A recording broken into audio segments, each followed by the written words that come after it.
E Marcos também queria mostrar que Jesus era de fato o Filho de Deus e que tinha todo o poder e autoridade sobre os homens, sobre os demônios e também sobre as doenças, né? Portanto, a morte de Jesus na cruz, ela foi uma entrega.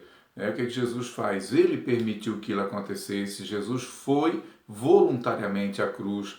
Ele se entregou, ele se ofereceu, porque ele tinha autoridade suficiente para resistir à cruz, para resistir a Judas, para resistir ao exército romano. Mas ele não fez. Poderia, se quisesse, poderia resistir a tudo isso, mas ele se ofertou na cruz. Outra coisa que Marcos também quer nos mostrar nesse texto da cura da sogra de Pedro é a compaixão que Jesus tinha pelas pessoas, né? Essas pessoas elas eram pessoas, né, de, vamos dizer assim, de pouca importância na época. Por exemplo, a sogra de Pedro, né, era uma mulher. A mulher não era respeitada, nem era valorizada. Era uma mulher de certa idade, já era uma senhora, né, era sogra de Pedro, era viúva, né, era uma outra forma de discriminar, né, a pessoa viúva era totalmente abandonada, não tinha direito a nada, e mais ainda, era doente. Mas Jesus faz o quê? Jesus se aproxima dela, Jesus toca nela, Jesus pega pela mão, Jesus levanta ela, né? O amor de Jesus pelos excluídos, doentes, leprosos, pessoas oprimidas pelos demônios, pessoas problemáticas, Jesus acolhia a todos. E isso mostra que é a Ele e só a Ele que nós também devemos recorrer em nossas angústias e em nossas aflições.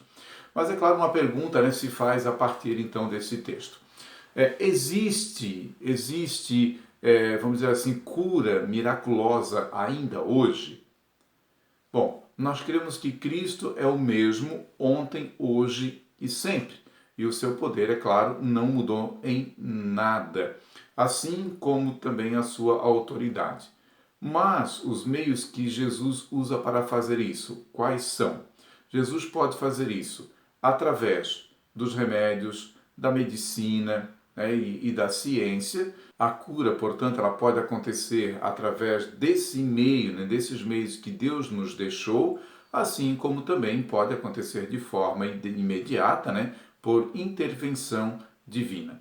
Então Deus pode fazer isso através dos meios que nos deixou ou sem esses meios, né, de forma sobrenatural. Como fez com a sogra de Pedro.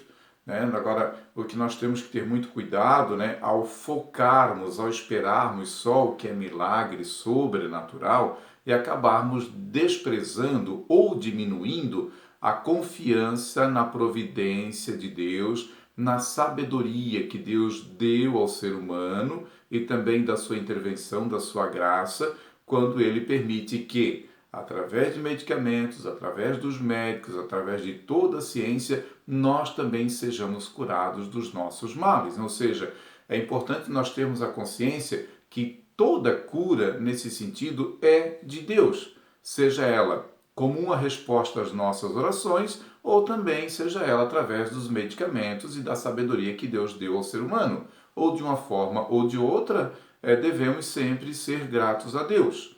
Mas, e sem o uso do remédio, né? Deus ainda faz milagres? Sim, claro que faz, né? Jesus Cristo cura também em resposta às orações que a gente faz. Só que o faz quando lhe convém, segundo, né, vamos dizer assim, a eleição, a escolha de Deus. Né? Por isso, a Bíblia, claro, nos encoraja sempre a rezarmos, a pedirmos quando estamos doentes, para que Deus nos cure. Não há mal nenhum nisso, né? Pelo contrário, devemos nos sentirmos encorajados a nos colocarmos diante de Deus e apresentar a Ele, né, através de súplica e de oração, as nossas necessidades. Mas devemos também estar cientes que nem sempre Deus atendeu o pedido dos homens santos, né, dos homens de Deus. A gente lembra de São Paulo, por exemplo, que tinha um espinho na carne, né, como conta as suas cartas. A gente lembra de Timóteo, que andava com São Paulo também estava doente, e de tantos outros homens, homens de Deus, de fé, que não foram atendidos nas suas preces relativas à cura de doenças. Ah, mas por que Deus faz isso? Porque em tudo Deus, vamos dizer assim, tem um propósito. às vezes a doença ela tem um propósito na nossa vida maior, às vezes, do que a cura. Então são coisas que só Deus sabe e vê, né? E vê aquilo que nós, infelizmente, não compreendemos. Bom, e o que pensar, né, daquilo que chamamos hoje dos curandeiros modernos, né? Que a gente vê tanto por aí em muitas igrejas, né? Reuniões de cura, cultos de cura, enfim, e que acabam arrastando multidões que, em busca de cura, em busca de um milagre, pessoas que muitas vezes acabam se tornando presas fáceis, né, na hora do desespero, na hora da aflição. Então nós temos que ter cuidado, nós precisamos lembrar que existem mercenários. Tem pessoas que se exploram também da fé do povo para levar vantagem. Nós temos mercenários, temos charlatões, temos mentirosos, temos também enganadores. Quer ver? Dá uma olhadinha lá no livro do Apocalipse de São João, no capítulo 16, versículo 14, na qual São João diz, né, que na sua visão lá do Apocalipse, ele vê quando da boca do dragão saem 3 espíritos, né, que diz ele que são parecidos como sapos ou rãs. São João diz que são espíritos malignos, operadores de prodígios e milagres. Então é uma outra coisa que nós devemos saber também. Portanto, milagres ou esse tipo de cura, elas não existem apenas dentro do meio da fé cristã. Nós temos também entidades, né, da macumba, do candomblé, do espiritismo, que são procuradas por pessoas para dar a elas a cura. E então não existe apenas, né, o Espírito Santo de Deus no mundo. Como diz João, existe também espíritos enganadores. E nem tudo que é sobrenatural também é divino. Então nós temos que ter muito essa consciência e também temos que ter muito esse cuidado. E é por isso que a igreja tem muito cuidado e tem muita cautela antes de dizer, olha, isso aqui é algo santo, é divino ou é milagre. Tá, mas aí tem outra coisa. E o dom de curar? Bom, Jesus tinha o dom de curar, né? Ele tinha o dom de curar. Que dom é esse? Era dizer uma palavra, era de tocar, levantar pela mão. Jesus, quando determinava a cura, ela acontecia, né? E Jesus deu esse dom aos apóstolos, que assim também faziam, né? A gente olha ali nos Atos dos Apóstolos, tem vários milagres que Pedro e os outros discípulos faziam também nesse sentido. Curavam também cegos, surdos, aleijados, coxos, leprosos e muitos, né, pessoas que às vezes nem fé tinham, né? A gente lembra daquele aleijado, né, que vivia sentado na porta do templo, né, pedindo esmola, e Pedro e João passavam ali, né? Quantas vezes passaram pela frente dele, indo para o templo para rezar, e um certo dia então Pedro entendeu que era hora, né, de quem sabe ajudar aquele aleijado que estava ali. E quando se aproximaram dele, o que ele pediu para eles? Pediu uma esmola, né? Era o que ele fazia todo dia. Não tinha fé, nem sabia quem eles eram. E então Pedro se volta para ele e diz, olha, não tenho nem ouro nem prata, mas o que eu tenho eu te dou.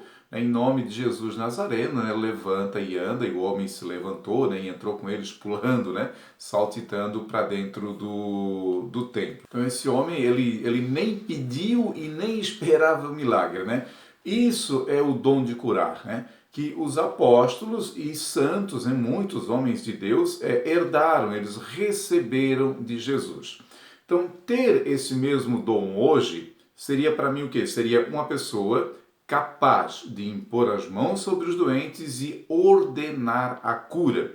E as pessoas ficariam curadas imediatamente e independente de que doença fosse.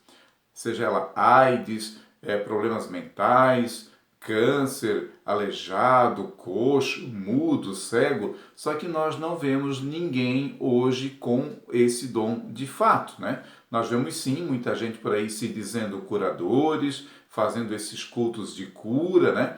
Como aconteceu agora, que foi até uma vergonha, né? Em uma certa igreja, né? Que fazia reuniões de cura toda semana, né? E dizia, né? Venha tal dia que aqui nós fazemos o culto e a cura de todas as doenças. E agora, durante essa pandemia, as pessoas chegaram lá na porta da igreja e estavam um aviso, né? De que não teríamos o culto de cura das doenças por causa dessa doença agora que era o coronavírus. Então, ou seja, é uma mentira, é uma enganação. E as pessoas acabam indo atrás muitas vezes. Então nós temos que ter muito cuidado, nós temos que ter muita cautela quando se fala nessa questão de dom de cura. Porque o dom de cura, ele não deixa dúvidas, né? Ele é óbvio, ele é claro, a ponto das multidões irem para serem curadas por Jesus e pelos apóstolos. E mais ainda, né? Não dependia da fé do doente, né? Jesus curava a todos.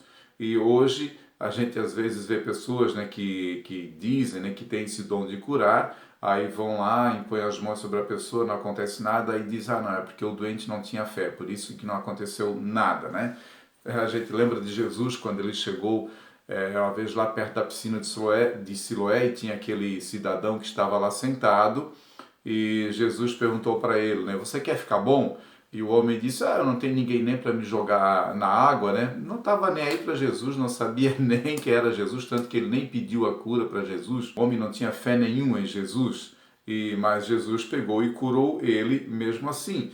E nós, então, o que fazemos quando ficarmos doentes? Primeiro, orar, rezar, pedir a Deus, né, para que, se for da vontade dele, que ele nos dê essa graça e que ele nos dê essa cura que a gente tanto precisa. E porque Deus ainda pode fazer milagres hoje. Depois, fazer o uso, né, dos meios que Deus nos deixou, que Ele nos permite fazermos uso com a graça e a sabedoria que Deus nos concede pelo Espírito Santo.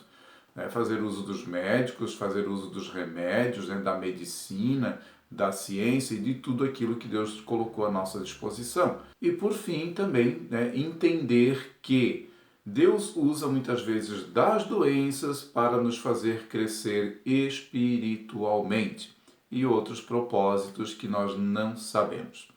Paulo orou por 3 vezes, pedindo a Deus que tirasse aquele espinho da carne que ele carregava e que não suportava, e Deus disse a ele, não, a minha graça te basta, porque o meu poder se aperfeiçoa na fraqueza. Meus irmãos, fiquemos com Deus e até o próximo vídeo.